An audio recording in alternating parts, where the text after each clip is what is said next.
ॐ सदाशिवसमारम्भां शङ्कराचार्यमध्यमाम् अस्मदाचार्यपर्यन्तां वन्दे गुरुपरम्पराम्। ॐ दक्षिणे लक्ष्मणो यस्य वामे तु जनकात्मजा पुरतो मारुतिर्यस्य तं वन्दे रघुनन्दनम्।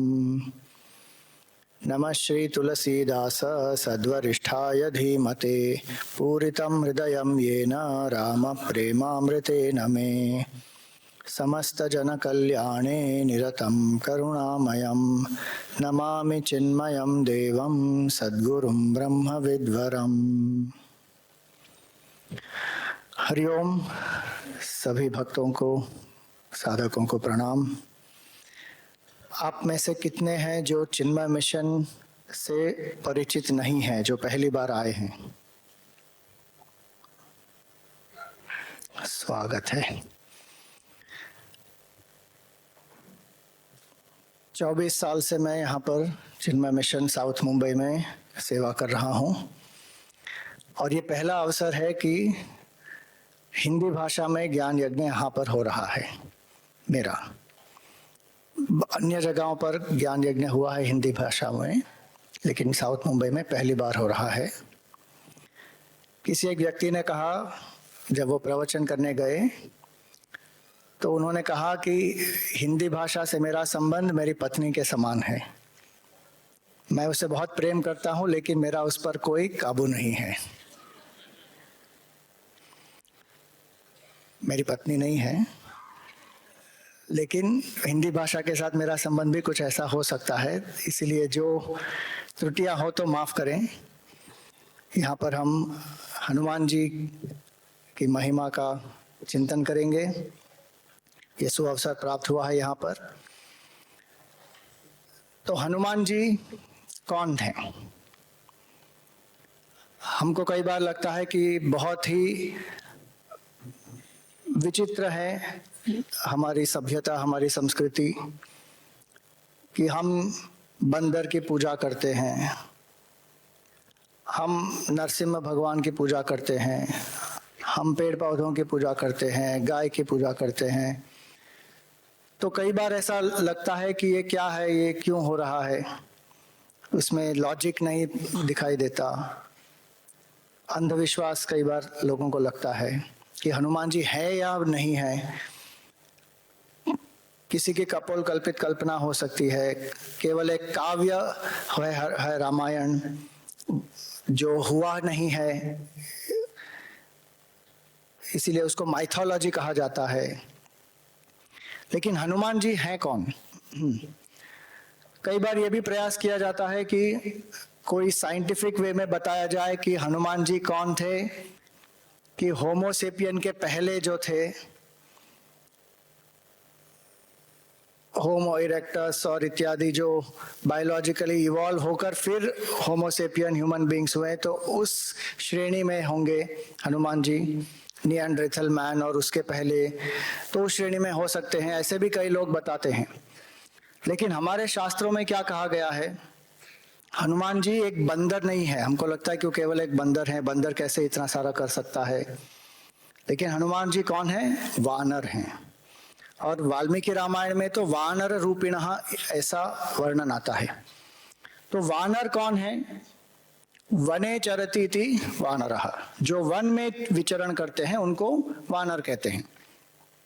और वन में जो विचरण करते थे उस समय रामायण काल में, जब हम देखते हैं वाल्मीकि रामायण, बहुत सारी अलग अलग रामायण उपलब्ध हैं, कई लोगों ने लिखी हुई है, साधकों ने, कवियों ने।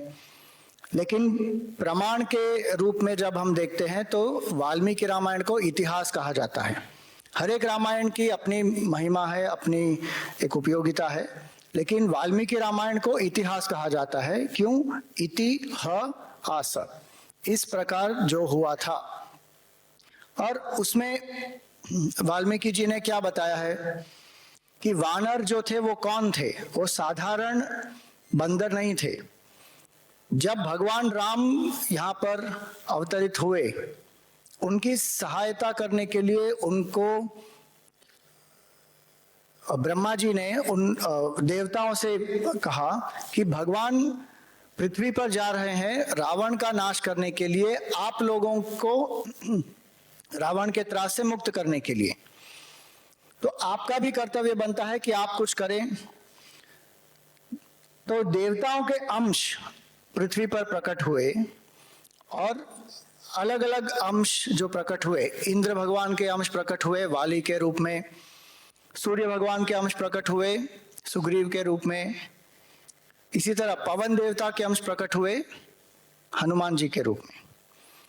तो वानरों के बारे में कहा जाता है वाल्मीकि रामायण में कि बहुत ही शक्तिशाली थे, साधारण बंदरों के समान नहीं थे, विशाल काया होती थी उनकी, बहुत शक्तिशाली होते थे, उनके शारीरिक क्षमता इतनी होती थी कि पूरे के पूरे पहाड़, एक वानर जो है वो पहाड़ों को तोड़ सकता है, उखाड़ सकता है, हवा में उड़ सकते हैं। उनको अलग अलग अस्त्रों का ज्ञान था, पेड़ उनके हथियार जैसे उसका प्रयोग करते थे, पेड़ पत्थर इत्यादि, बड़े बड़े उनके नाखून थे, और बहुत सारा वर्णन आता है वानरों के बारे में। और उन सभी वानरों में सर्वश्रेष्ठ और महाबलशाली कौन थे? वो है हनुमान जी। तो हनुमान जी केवल एक बंदर नहीं है, वो देवताओं के अंश हैं।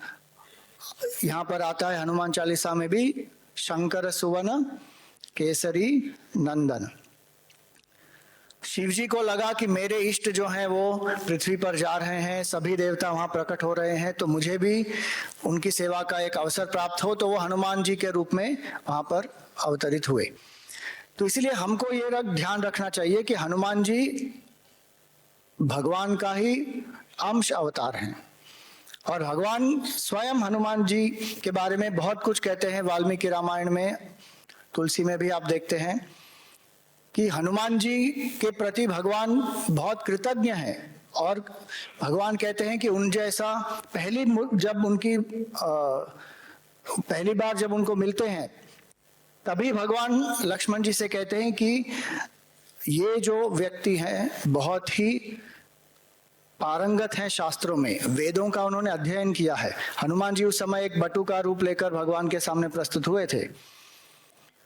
उन्होंने पूरी जो कम्युनिकेशन स्किल्स आजकल जो पब्लिक स्पीकिंग के लिए सिखाई जाती है, आप वाल्मीकि रामायण में अगर देखेंगे किष्किंधा कांड में, तो जो पहली मीटिंग हुई हनुमान जी की भगवान राम जी के साथ, जब उन्होंने अपना परिचय दिया तो भगवान लक्ष्मण जी से यही कहते हैं कि इन्होंने वेद शास्त्रों का अध्ययन किया है, चारों वेदों का अध्ययन किया है, पारंगत हैं शास्त्रों में, कम्युनिकेशन में उन्होंने ऐसे शब्दों का प्रयोग किया है जो उपयुक्त हैं, भाव भी बहुत सुंदर है, उनकी जो बॉडी लैंग्वेज है उसमें भी कोई नेगेटिव संकेत नहीं था, इत्यादि बहुत सारे 14 पॉइंट्स देते हैं वहां पर कम्युनिकेशन स्किल्स के बारे में।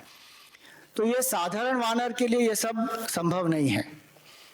और हनुमान जी तो ऐसे ज्ञानी हैं जिन्होंने 60 घंटों में, केवल 60 घंटों में सूर्य देव से सभी वेदों का अध्ययन खत्म कर लिया था, 60 घंटे। और इसलिए हनुमान जी कौन है? हमारे लिए हनुमान जी भगवान स्वयं हैं। हनुमान का अर्थ क्या होता है? जिसके मान की हानि हो गई है वो है हनुमान। कथा आती है, हम देखेंगे हनुमान चालीसा में ही, कि जब वो सूर्य की तरफ उनको लगा कि ये एक बहुत अच्छा रसीला एक फल है, उसको खाने के लिए जब वो आसमान में उड़े थे, तब इंद्र के वज्र के प्रहार से गिर गए और उनके हनु पर चोट आई और ये टूट गया, cracked chin. Hanuman ji has a broken chin. और हनुमान का अर्थ यही होता है कि जिसका मान एकदम नष्ट हो गया हो, जो बहुत ही विनम्र है, वो है हनुमान। असाध्य कार्य उन्होंने किए लेकिन फिर भी उनमें कोई अहंकार नहीं है, वो है हनुमान। तो हनुमान जी न केवल एक देवता हैं, हनुमान जी न केवल एक अवतार हैं, लेकिन हनुमान जी में इतने सारे जो गुण हैं कि हम सब में हनुमान जी व्याप्त हैं। जिस व्यक्ति के मान की हानि हो जाती है वो है हनुमान। शारीरिक रूप से जब हम सोचते हैं हनुमान जी के बारे में, जब हम सोचते हैं, आपके मन में सबसे पहला शब्द क्या आता है? किसी भी स्तर पर आप सोचे, हनुमान शब्द जब भी आप सुनते हैं तो पहला शब्द आपके मन में क्या आता है? भक्ति, बलवान, राम भक्त और सेवा। थोड़ा जोर से। विद्या और कुछ? संकट मोचन,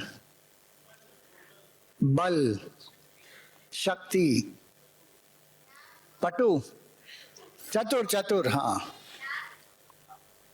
रामदूत। तो बहुत सारे ऐसे हनुमान जी के गुण हैं, लेकिन सबसे ज्यादा पहली चीज जो हमारे मन में आती है कि वो शक्ति का प्रतीक है। उनमें बिल्कुल निर्बलता, दुर्बलता कहीं दिखती है क्या? हमें जब शक्ति का आह्वान करना होता है तो हम पहले किसके बारे में सोचते हैं? हनुमान जी के बारे में सोचते हैं। हनुमान जी शक्ति का प्रतीक हैं। हनुमान जी सफलता का भी प्रतीक है। ऐसा कोई कार्य नहीं है जिसमें हनुमान जी को विफलता प्राप्त हुई हो। हर एक कार्य में उनको सफलता ही प्राप्त हुई। और इसीलिए हनुमान चालीसा पर जब हम जितना ज्यादा चिंतन करते हैं, ज्यादा से ज्यादा सफलता के सूत्र, सफलता के रहस्य भी प्रकट हो जाते हैं, क्योंकि हनुमान जी का जीवन ही ऐसा है। पूर्ण रूप से हर एक कार्य में उनको सफलता ही प्राप्त हुई है। और सफलता हम सबको चाहिए। क्यों? क्योंकि जब हम सफल होते हैं तो हमको अच्छा लगता है, हम सुखी होते हैं। एक पीछे कहीं पर मैंने पढ़ा, the inventor of the matchstick was very happy. Why? Because it was a striking success. तो सफलता हम सबको चाहिए। जीवन के अलग अलग लक्ष्यों में हमको सफलता प्राप्त करनी है, लक्ष्यों को प्राप्त करना है, और जीवन के लक्ष्य को भी प्राप्त करना है, उसमें भी सफलता चाहिए। तो हनुमान जी सफलता का भी प्रतीक है, शक्ति का प्रतीक है, भक्ति का प्रतीक है, नम्रता का प्रतीक है। तो शारीरिक रूप से एकदम बलशाली है हनुमान जी। हनुमान जी हम में प्राण के रूप में भी विराजमान है। जो व्यक्ति ब्रह्मचर्य का पालन करते हैं, जो व्यक्ति शारीरिक, आप देखते हैं समर्थ रामदास जी ने जो व्यायाम शालाएं अलग अलग जगह पर स्थापना की, उनमें उन्होंने किनका चित्र रखा था? हनुमान जी का चित्र। क्योंकि शारीरिक बल सबसे पहले आवश्यक होता है। हमें कुछ भी प्राप्त करना हो, अगर शरीर से हम दुर्बल है, निर्बल है, कुछ भी प्राप्त नहीं कर पाएंगे। तो हनुमान जी शारीरिक शक्ति का प्रतीक है। हनुमान जी प्राणिक शक्ति का भी प्रतीक है। वो प्राण के अवतार हैं, उनको मुख्य प्राण भी कहा जाता है। तो हम में हनुमान जी शारीरिक शक्ति के रूप में भी व्याप्त हैं, प्राणिक शक्ति के रूप में भी व्याप्त हैं। और हनुमान जी कौन है? वो जो हमारा चंचल मन है। Hanuman ji is not a monkey, he is a monk with a key. उनके पास चाबी है। किसकी चाबी? मन को संयमित करने की चाबी है उनके पास। हमारा मन कैसा है? वानर जो होता है, मैं वानर नहीं, बंदर की बात करूंगा अभी। वानर और बंदर में बहुत फर्क होता है। जो बंदर होता है वो कैसा होता है? बहुत ही चंचल होता है, चपल होता है, एक जगह शांत बैठ नहीं सकता। हमारे गुरुदेव कहते थे, mind is a monkey riding on the donkey of the body in the circus of life. ऐसा हमारा मन है। और वो कोई साधारण बंदर नहीं है। बंदर ही एकदम चंचल चपल होता है। अगर उसको मदिरा पिलाई जाए तो, उसको किसी बिच्छू ने काट दिया हो तो, और उस पर भूत सवार हो गया हो, तो बंदर की दशा क्या होगी? हमारा मन वैसा ही है। ये शास्त्रों में लिखा है। Mind is a monkey fed with the alcohol of desire, bit by the scorpion of jealousy and overcome by the ghost of comparisons. ऐसा चंचल मन जो है हमारा, अस्थिर है, आसक्त है। लेकिन हनुमान जी बंदर नहीं हैं, वो हैं वानर, जिन्होंने अपने मन को संयमित किया हुआ है, जिनका मन उनके वश में है। और वो किस तरह उन्होंने किया? अभ्यास से किया, वैराग्य से किया, भक्ति से किया, शरणागति से किया। हनुमान चालीसा में सब रहस्य प्रकट हो जाएंगे जब हम उसका चिंतन करेंगे तब। तो हनुमान जी ऐसे मन का प्रतीक है जो संयमित है। कृष्ण भगवान कहते हैं अर्जुन को गीता में कि असंशयम महाबाहो मनो दुर्निग्रहम चलम। मन को निग्रहित करना बहुत मुश्किल है और वो बहुत चंचल है, लेकिन फिर भी ये हो सकता है। कैसे? दो चीजें उन्होंने बताई, अभ्यास न तो कौन्तेय वैराग्य न च गृह्यते। अभ्यास और वैराग्य के द्वारा हनुमान जी सतत अभ्यास करते हैं। किसका अभ्यास करते हैं? राम नाम के जप का। न केवल राम नाम का जप हनुमान जी करते हैं, जहां जहां राम जी की कथा होती है वहां वहां हनुमान जी उपस्थित होते हैं और भगवान की कथा का श्रवण, उसका भी अभ्यास करते ही रहते हैं। यत्र यत्र रघुनाथ कीर्तनम तत्र तत्र कृत मस्तकांजलिम। और केवल वहां पर नम्रता से नहीं बैठते हैं और श्रवण करते हैं, बाष्पवारि परिपूर्ण लोचनम। उनके आंखों में अश्रु आते हैं जब जब वो भगवान राम के बारे में सुनते हैं। मारुतिम नमत राक्षसांतकम। ऐसे हनुमान जी को हम नमस्कार करते हैं जिन्होंने राक्षसों का अंत किया। तो वो एक संयमित मन का प्रतीक है और ऐसे मन का प्रतीक है जिसकी क्षमताएं प्रकट हो गई पूर्ण रूप से। हम सब में बहुत सारी क्षमताएं हैं, लेकिन पूर्ण रूप से विकसित नहीं होती हैं, अव्यक्त रूप में रह जाती हैं। कहीं पर मैंने पढ़ा, बहुत सुंदर लिखा था उन्होंने, natural resources get depleted when we use them and human resources get depleted when we don't use them. कितना सारा जो हमारा सामर्थ्य है, हमारी क्षमताएं हैं, वो ऐसी की ऐसी अव्यक्त रूप में रह जाती हैं। क्यों? क्योंकि एक उच्च ध्येय नहीं प्राप्त होता, समर्पण नहीं होता। हनुमान जी के जीवन में सर्वोत्तम ध्येय और सर्वोत्तम समर्पण का भाव। आप देखिए, कोई भी साधारण व्यक्ति असाधारण कब बनता है? उनकी जो क्षमताएं हैं, उनका विकास कब होता है, कब प्रकट होती हैं सब क्षमताएं? जब उनके जीवन में एक उच्च ध्येय आ जाता है और उस ध्येय के प्रति उनमें भावना होती है। When we get a high goal, we are inspired by that high goal, then automatically the potential manifests. जब तक हनुमान जी सुग्रीव के साथ थे, बहुत ही साधारण थे, लेकिन जब भगवान राम को मिले, भगवान राम को समर्पित हुए, तो उसी साधारण वानर में से असाधारण क्षमताएं प्रकट हो गई। तो हमारे जीवन का ध्येय क्या है, हमारे जीवन का लक्ष्य क्या है, हम किसको समर्पित करके अपना कार्य करते हैं, ये बहुत आवश्यक है। तो हनुमान जी उस मन का प्रतीक है जिसकी क्षमताएं पूर्ण रूप से प्रकट हो गई हैं। हम सब में इतनी क्षमताएं हैं और हनुमान जी की साधना के द्वारा, हनुमान जी की भक्ति के द्वारा हम भी अपने मन को संयमित कर सकते हैं, अपनी शक्तियों को प्रकट कर सकते हैं। और उन्होंने शक्तियों का जो प्रकटीकरण किया, वो कैसे, किस लिए किया? राम काज करिबे को आतुर। भगवान राम की सेवा में उन्होंने अपने लिए कुछ भी नहीं किया। हम ये देखते हैं कि जब भगवान राम ने रावण का वध किया, अयोध्या वापस आए और उन्होंने, उनका राज्याभिषेक हुआ, तब उन्होंने सबको कुछ ना कुछ उपहार दिया। उनके सहयोग के लिए, उनकी सहायता के लिए जो कुछ लोगों ने किया था, भगवान ने उन सबको कुछ ना कुछ दिया। लेकिन हनुमान जी को भगवान ने कुछ नहीं दिया, भगवान राम ने। क्यों? क्योंकि भगवान कहते हैं कि मैं कुछ भी तुमको दूं वो बहुत कम है, और उन्होंने केवल उनको आलिंगित किया। तुम मम प्रिय भरत ही सम भाई, तुलसीदास जी यहां पर कहते हैं। हनुमान जी ने भगवान को ही ऋणी बना दिया।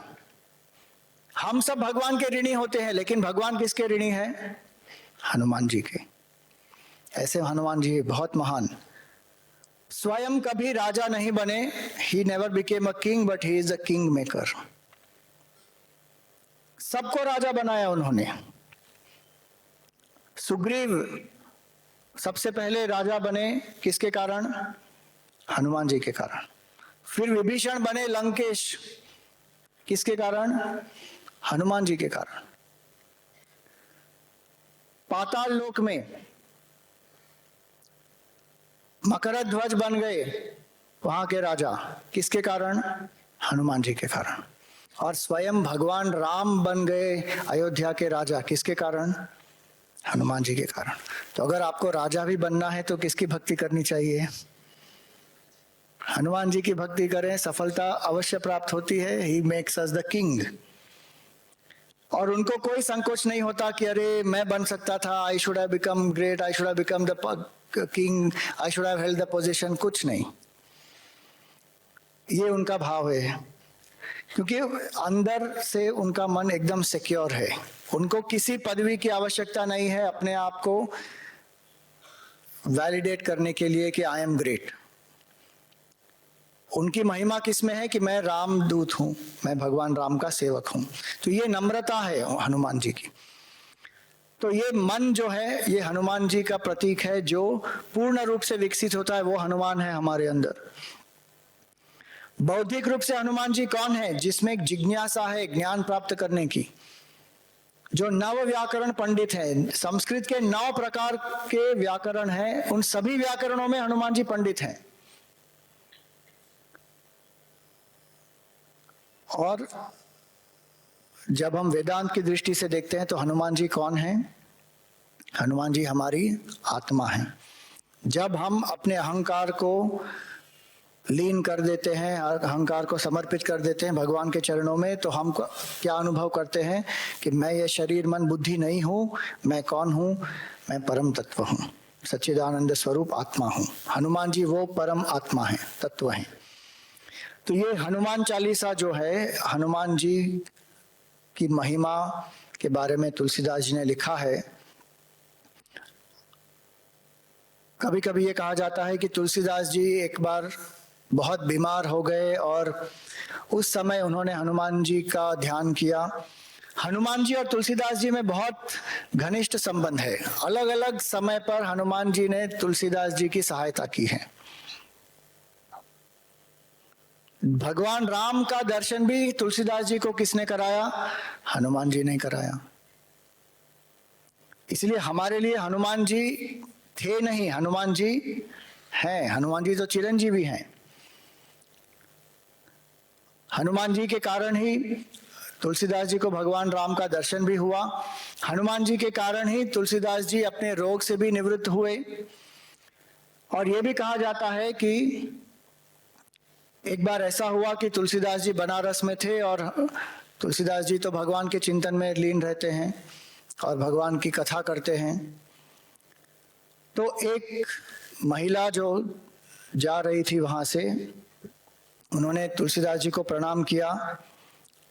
तुलसीदास जी ने उनको आशीर्वाद दिया, सुखी रहो। तो उस महिला ने अश्रुपूर्ण हो गए उनके नेत्र और उन्होंने तुलसीदास जी से कहा कि मैं कैसे सुखी रहूं, मेरे पति की अभी कुछ समय पहले मृत्यु हुई है और मैं उनके अंतिम संस्कार के लिए ही जा रही हूं। बनारस में हम सबको पता है मणिकर्णिका घाट जो है वहां पर। इसलिए वहां पर वो जा रही थी और उन्होंने तुलसीदास जी को देखा, उन्होंने प्रणाम किया।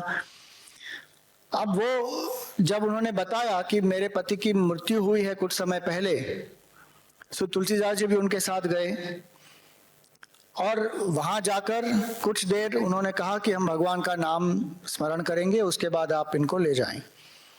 जैसे ही वो बैठे, कुछ समय नाम स्मरण किया सबने, और क्या हुआ, उनके पति वापस जीवित हो गए। अब जब वो जीवित हो गए तो सबको आश्चर्य हुआ कि ऐसे कैसे जीवित हो गए। तुलसीदास जी ने तो बहुत चमत्कार कर दिया और उनकी ख्याति अलग अलग जगह पर फैलने लगी। उस समय अकबर का शासन था और अकबर को इसके बारे में पता चला। कुछ जो उनके दरबार में जो हिंदू लोग थे, कुछ लोग थे जो उनके नवरत्नों में भी थे, उच्च पदवी पर थे, उन्होंने उन्हें बताया। तो अकबर ने भेजा उनके सैनिकों को और कहा कि तुलसीदास जी को लेके आओ यहाँ पर। जब वो सैनिक वहां पर गए तो तुलसीदास जी ने कहा, मुझे कोई इच्छा नहीं है, अगर मैं उस तरफ आऊंगा तब मिल लूंगा कभी। अकबर को बहुत गुस्सा हुआ कि मेरा आमंत्रण उसने स्वीकार नहीं किया, तो उनको बंदी बना के लेकर आए। बंदी बनाकर लाए वहां पर उनके दरबार में और उनसे कहा कि मैंने सुना है आप बहुत कुछ चमत्कार कर देते हैं, तो कुछ चमत्कार दिखाइए। तो तुलसीदास जी ने कहा कि मैं तो भगवान का केवल एक सेवक हूँ, मैं सिर्फ भगवान का नाम लेता हूँ। भगवान के नाम की महिमा है, जो कुछ होता है वो उसके प्रताप से ही होता है, मैं तो कुछ नहीं करता। लेकिन अकबर को लगा कि तुलसीदास जी जो है वो इनकार कर रहे हैं। उनको आया गुस्सा और उन्होंने क्या किया, तुलसीदास जी को कारागार में डाल दिया। दूर फतेहपुर सिकरी में कहीं पे कारागार में उनको डाल दिया। अब हनुमान जी का चिंतन कर रहे हैं वहां पर कारागार में बैठकर तुलसीदास जी। उनको ये कभी नहीं लगा कि मैं तो भगवान का भक्त हूँ, ये मेरे साथ जो अन्याय हो गया, भगवान ऐसा कैसे कर सकते हैं मेरे साथ, मैंने कभी गलत काम नहीं किया, फिर भी मुझे ये दंड क्यों मिल रहा है। हम होते तो ये सब सोचते ना, Swami ji, I have never done anything wrong, I have not even killed a mosquito, why did this happen to me, why me, रोते हैं। तुलसीदास जी ने समस्या को भी क्या बना दिया, तपस्या। ये संत का लक्षण होता है। संत का अर्थ क्या होता है, जिसके संताप का अंत हो गया वो है संत, और जो शांत है वो है संत, जिनके मन में शांति है। उस परिस्थिति में भी अपने आप को विक्टिमाइज नहीं करते हैं। वो भक्त जो होता है, संत जो होता है, वो कभी अपने आप को विक्टिमाइज नहीं करता किसी भी परिस्थिति में। अन्याय हुआ हो तो अन्याय के विरुद्ध अगर कोई प्रदर्शन करना है या लड़ना है तो भक्त को जो करना है वो करेगा। जैसे हनुमान जी स्वयं इतने राक्षसों का उन्होंने वध किया, लेकिन स्वयं को कभी नीचे नहीं गिराते, स्वयं को कभी विक्टिमाइज नहीं करते कि मेरे साथ ऐसा क्यों हुआ। क्या प्रहलाद जी ने कभी ऐसा कहा कि I am going to the UN human rights commission to file a case of abuse against my father, I am a victim of child abuse. Prahlad ji ने कभी ऐसा नहीं किया। अब मैं ये नहीं कह रहा कि अगर कोई विक्टिम है तो उनको ये सब फाइल नहीं करना चाहिए।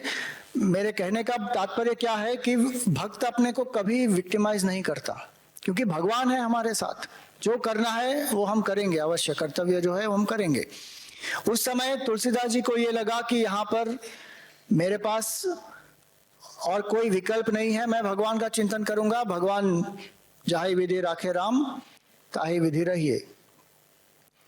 हर रोज हनुमान जी के बारे में एक एक चौपाई लिखते थे। 40वें दिन क्या हुआ, अकबर के दरबार में अकबर आया था फतेहपुर में, और 40वें दिन फतेहपुर में इतने सारे बंदर वहां पर आ गए और इतना सारा हाहाकार मचा दिया उन्होंने। अकबर को पता नहीं चल रहा था क्या करे। वो स्वयं एक कमरे में जाकर उसको सुरक्षित बंद कर दिया गया, और इतने सारे बंदर सब जगह पर आ गए हैं और बहुत हाहाकार मच गया पूरे वहां पर नगरी में। तब वहां पर अकबर ने संदेशा भिजवाया और उनको लगा कि मैंने क्या किया है।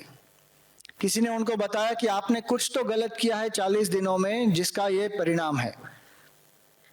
तो वो सोचने लगा कि मैंने क्या किया, क्योंकि वो तो हर रोज किसी न किसी को दंड तो देते थे। फिर उनको याद आया कि मैंने तुलसीदास जी को बंदी बनाया है। तुरंत उन्होंने संदेशा भेजा और तुलसीदास जी को मुक्त किया।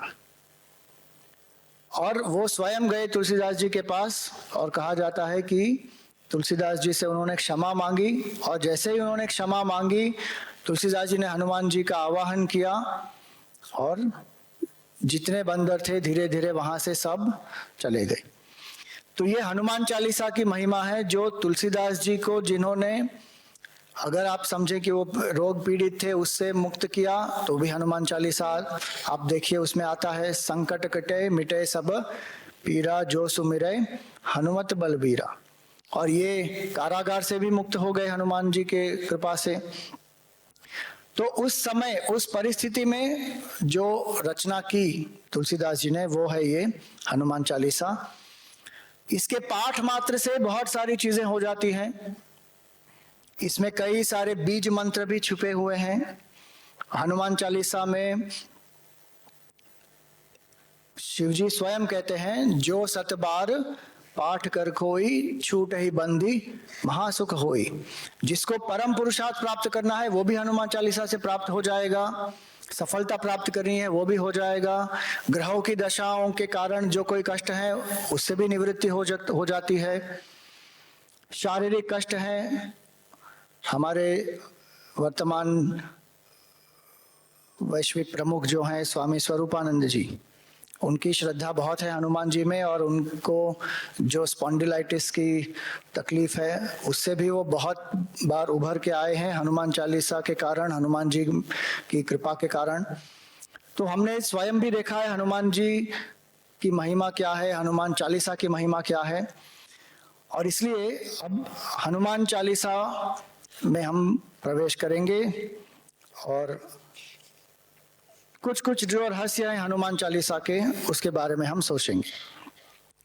तो पहला दोहा है, श्री गुरु चरण सरोज रज निज मन मुकुर सुधारी बरनउ रघुबर बिमल जसो जो दायक फलचारी। तुलसीदास जी क्या कहते हैं, श्री गुरु चरण सरोज रज, मैं अपने गुरु के जो पद कमल हैं उनके पद कमलों की रज को लेकर अपने मन रूपी मुकुर को सुधारता हूं, उसको जो मैला हो गया है उसको साफ करता हूं। निज मन मुकुर सुधारी, हमारा मन, उसको एक दर्पण का यहाँ पर प्रतीक बताया है। दर्पण क्यों? दर्पण में हम अपनी परछाई देखते हैं। इसी तरह मन में पूरी सृष्टि की परछाई दिखती है और जैसा हमारा मन है वैसे ही हमारी दृष्टि होगी, जैसी दृष्टि वैसी सृष्टि। और इसलिए यहाँ पर ये कहा, और इसी मन में ये क्षमता है कि आत्मा का भी हमको अनुभव की कैसे होता है, मन के द्वारा ही होता है। जब मन शुद्ध हो जाता है तो वो मन हमें आत्मा का अनुभव करा देता है, जब ये मन अशुद्ध होता है तब हमको बंधन में डाल देता है। इसलिए मन को एक दर्पण के समान बताया गया है। श्री गुरु चरण सरोज रजा। अब एक दर्पण अगर रखा गया हो बहुत दिन तक किसी बंद कमरे में, बहुत समय निकल गया हो, तो धीरे धीरे क्या होगा, बहुत सारी धूल जम जाती है उस पर। अगर बहुत गाढ़ी धूल जम गई है वहां पर तो क्या होगा, केवल फूंकने से वो धूल नहीं चली जाएगी, एक कपड़ा लेना पड़ेगा, जोर से उसको साफ करना पड़ेगा। लेकिन यहाँ पर क्या कहा गया, अगर हमको कुछ साफ करना है तो किससे करेंगे? एक साफ सुथरे कपड़े से साफ करेंगे उस दर्पण को। क्या हम मिट्टी को लेकर दर्पण कभी साफ करते हैं? लेकिन तुलसीदास जी यही कह रहे हैं यहाँ पर, श्री गुरु चरण सरोज रज, जो गुरु के पद कमल हैं उसकी रज को लेकर मैं साफ कर रहा हूं इस दर्पण को। क्यों? क्योंकि गुरु के कमल, चरण कमल जो है वो किसका प्रतीक है? कमल किसका प्रतीक है? कमल के बारे में अगर हम सोचे, बहुत ही सुंदर एक बात मन में आई कुछ समय पहले। श्रीमद् भागवतम में क्या कहा गया है कि पूरी सृष्टि की रचना किसने की? ब्रह्मा जी ने की। ब्रह्मा जी कहां से उत्पन्न हुए? महाविष्णु भगवान की नाभि से कमल पर उत्पन्न हुए। तो कमल जो है वो अलौकिक सृष्टि है, वो लौकिक सृष्टि नहीं है। कमल जो है वो ब्रह्मा जी की सृष्टि में नहीं है। कमल ब्रह्मा जी से पहले भगवान विष्णु की सृष्टि में है, इसीलिए उसको अलौकिक सृष्टि कहा जाता है। वो कमल किसका प्रतीक है? पूर्णता का प्रतीक है। और कमल का जो पत्ता होता है वो अनासक्ति का प्रतीक होता है। वो पानी में ही जन्म लेता है, पानी में रहता है और पानी में लीन हो जाता है, लेकिन पानी का उस पर कोई प्रभाव नहीं होता और वो बिल्कुल गीला नहीं होता। इसी तरह जो गुरु होते हैं वो यहाँ संसार में उनका जन्म होता है, संसार में रहते हैं और उनके शरीर का नाश संसार में होता है, लेकिन संसार से बिल्कुल अलिप्त रहते हैं। तो वो अनासक्ति का जो ज्ञान है और उस अनासक्ति के ज्ञान द्वारा ही व्यक्ति को अपने पूर्णता का अनुभव होता है। तो उस ज्ञान के द्वारा, उस अनासक्ति के भाव के द्वारा मैं अपने मन में जो भी मैल है उसको साफ करता हूं। हमारे मन का मैल क्या है? अज्ञान है और आसक्ति है। एक संत ने बहुत सुंदर कहा, जो आसक्ति है वो जा भी सकती है। आसक्ति जो है वो हम अपने आप उसको दृढ़ बनाते हैं अपने चिंतन के द्वारा। Slow and steady brooding we get attached. ध्यायतो विषयान पुंसः संगस्तेषु उपजायते, गीता में कहते हैं भगवान। विषयों का जब हम ध्यान करते हैं, वो ध्यान करते करते क्या होता है, हमको लगता है ये तो हमको अवश्य चाहिए। आईफोन 16 प्रो मैक्स आ गया है, iOS 18 भी आ गया है, उसमें इतने सारे अच्छे फीचर्स हैं, और उसका चिंतन करते करते करते क्या होता है, फिर आसक्ति हो जाती है कि नहीं नहीं मुझे चाहिए।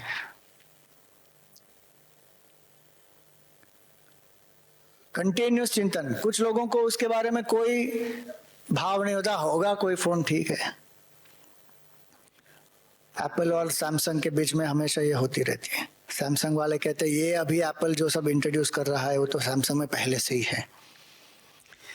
जिसके मन में ये भाव होता है वो ब्रूडिंग करके आसक्त हो जाते हैं। तो आसक्ति है हमारे मन का मैल। जितनी हमारे मन में आसक्ति होगी, अटैचमेंट होगी, उतना क्या होगा, दुख होगा। हमारे दुख का कारण है आसक्ति। अगर हम किसी चीज से आसक्त नहीं हो तो हमको वो दुख नहीं देती। किसी वस्तु से हम आसक्त हो, जो सेम आईफोन 16 प्रो मैक्स, अगर उसमें एक स्क्रैच आ जाए तो क्या होगा, बाप रे अभी लिया मैंने, स्क्रैच आ गया। 10 साल बाद आप क्या करेंगे, उसको पटक के फेंक देंगे नीचे, कोई फर्क नहीं पड़ रहा। क्यों? क्योंकि उस समय आसक्ति नहीं है कुछ। जब आसक्ति होती है तब दुख होता है। और इसलिए मन को क्या करना चाहिए, अनासक्त बनाना चाहिए। हनुमान जी अनासक्ति का ही प्रतीक हैं। यहाँ पर तुलसीदास जी कहते हैं कि मैं अपने गुरु के चरण कमल की रज लेकर अपने मन को साफ करता हूं, अनासक्ति का भाव उत्पन्न करता हूं। किस लिए? बरनऊ रघुबर विमल जसु, रघुवर के विमल जस का वर्णन मैं करने वाला हूं। स्वामी जी ये रघुवर कौन है? रघुवर का अर्थ क्या होता है? भगवान राम जी। रघुवर का अर्थ राम जी।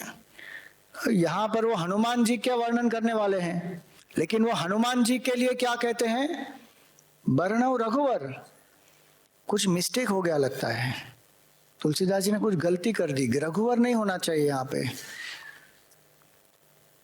पवनवर हो सकता है, अंजनावर हो सकता है, केसरीवर हो सकता है। रघुवर कहां से हो गया? ये जो दोहा है, आप अगर बहुत सारे लोगों ने आपने पढ़ी होगी तुलसी रामायण, उसमें आप देखेंगे कि अयोध्या कांड की शुरुआत में आता है। ये हर एक कांड के पहले तुलसीदास जी ने कुछ ध्यान श्लोक लिखे हैं, कुछ श्लोक भी हैं, कुछ दोहे भी है। उसमें ये दोहा आता है अयोध्या कांड में। और अयोध्या कांड में किसका वर्णन है? पहला भाग जो है, पूर्व अर्थ जो है अयोध्या कांड का, वो भगवान राम की महिमा के बारे में है, और उत्तर अर्ध जो है, वो दूसरा भाग जो है, वो भरत जी की महिमा के बारे में है। तो ये दोहा जो है वो राम जी की महिमा और भरत जी की महिमा के बारे में है। इसको यहां पे क्यों लेके आए हैं? रघुवर का अर्थ क्या होता है? जो रघुकुल में सर्वश्रेष्ठ है। रघु जो राजा थे वो भगवान राम के पूर्वज थे, उनके नाम से रघुकुल भी आया है, और इसलिए रघुकुल में जो श्रेष्ठ है वो है भगवान राम। लेकिन यहां पर क्या कहते हैं? बरनऊ रघुबर। तुलसीदास जी हनुमान जी को रघुवर क्यों कह रहे हैं? क्योंकि हम देखते हैं कि जब हनुमान जी माँ सीता की खोज में गए हैं लंका, तो अपना परिचय कैसे देते हैं वो भगवान हनुमान जी माता सीता को? राम दूत मैं मातु जानकी, हे माँ जानकी मैं राम का दूत हूं। और सीता माँ भी उनको क्या कहती हैं? तात। तात का अर्थ होता है पुत्र, सुत।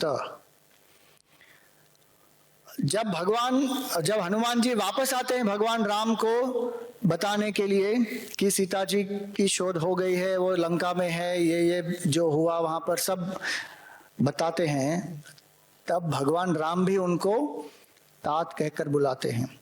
तो भगवान राम और माँ सीता दोनों ने हनुमान जी को अपना पुत्र बनाया। हनुमान जी भगवान राम और सीता जी के एडॉप्टेड सन हैं। आप देखिए हनुमान जी के कितने पेरेंट्स हैं। इतने पेरेंट्स किसी के दुनिया में नहीं होते। शंकर सुवन, केसरी नंदन, अंजना पुत्र, पवन पुत्र, अब यहाँ पर भगवान राम और सीता जी के भी पुत्र हैं। सब इतने सारे, और सबका एक विशेष महत्व है, वो हम देखेंगे जब चौपाइयां आगे चलेंगी तब।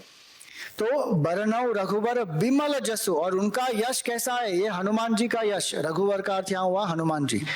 हनुमान जी का यश कैसा है? विमल यश है। हर एक व्यक्ति का यश हो सकता है, बहुत सारे लोगों का यश होता है संसार में, लेकिन हर एक व्यक्ति के यश में कुछ ना कुछ कमी रह जाती है, या जो संसार के लोग हैं वो उनको कोसते हैं, एक्यूजेशंस करते हैं। भगवान राम को भी दुनिया ने नहीं छोड़ा, सीता माता का भी उन्होंने इतना क्रिटिसिज्म किया है। केवल हनुमान जी ऐसे हैं पूरी रामायण में जिनका कोई क्रिटिसिज्म नहीं है कहीं पर भी। इसलिए उनका यश कैसा है? बरनऊ रघुवर विमल जसु। और मैं ये गान क्यों कर रहा हूं? जो दायक फल चारि, जो 4 फलों को प्राप्त करा देता है। और वो 4 फल क्या है? अर्थ, काम, धर्म, मोक्ष। ये 4 फल हैं, 4 पुरुषार्थ हैं, और हनुमान जी चारों पुरुषार्थ प्रदान कर सकते हैं। हमारी सभ्यता में ये नहीं कहा कि हमें अर्थ प्राप्त नहीं करना चाहिए, don't buy, don't run after money, और डोंट सीक प्रॉस्पेरिटी, ऐसा नहीं कहा गया। अर्थ सबसे पहला पुरुषार्थ है, और लक्ष्मी देवी की भी हम पूजा करते हैं। धन के प्रयास में हमारा अध्यात्म जो है वो हमें कभी रोकता नहीं है। वेदों में यह भी कहा गया, भूत्यै न प्रमदितव्यम, डोंट पोस्टपोन योर प्रॉस्पेरिटी। जब एक ऋषि अपने शिष्यों को कॉन्वोकेशन एड्रेस देते हैं, जब शिष्यों की शिक्षा समाप्त हो गई है और वे जा रहे हैं वापस अपने घर, उसमें ये कहते हैं तैत्तिरीय उपनिषद में, भूत्यै न प्रमदितव्यम, डोंट पोस्टपोन योर प्रॉस्पेरिटी, कुशलात् न प्रमदितव्यम, डोंट पोस्टपोन योर सक्सेस। लेकिन वो केवल पहला पुरुषार्थ है, अर्थ। जब हम सफलता प्राप्त करते हैं, जब हमें प्रॉस्पेरिटी प्राप्त होती है, अभ्युदय प्राप्त होता है, तो फिर हम क्या करना चाहते हैं? उससे हम आनंद प्राप्त करना चाहते हैं, सुख प्राप्त करना चाहते हैं, अलग अलग भोग करना चाहते हैं। तो काम हो गया दूसरा पुरुषार्थ। और अध्यात्म ज्ञान क्या कहता है? अर्थ और काम दोनों किस पर आधारित होने चाहिए? धर्म पर आधारित होने चाहिए।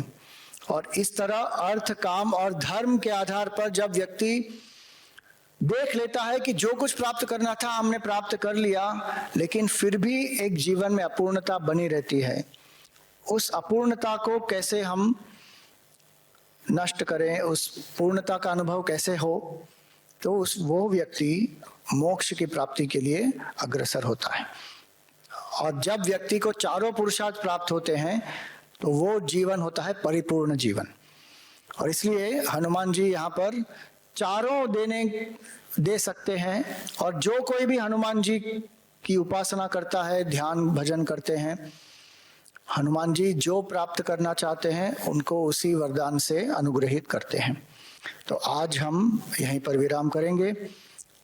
ये हनुमान चालीसा हम चौपाई बाय चौपाई देखेंगे, दोहा बाय दोहा सिस्टमैटिकली हम इसका अध्ययन करेंगे। कल वापस शुरुआत करेंगे हनुमान चालीसा के पाठ के साथ।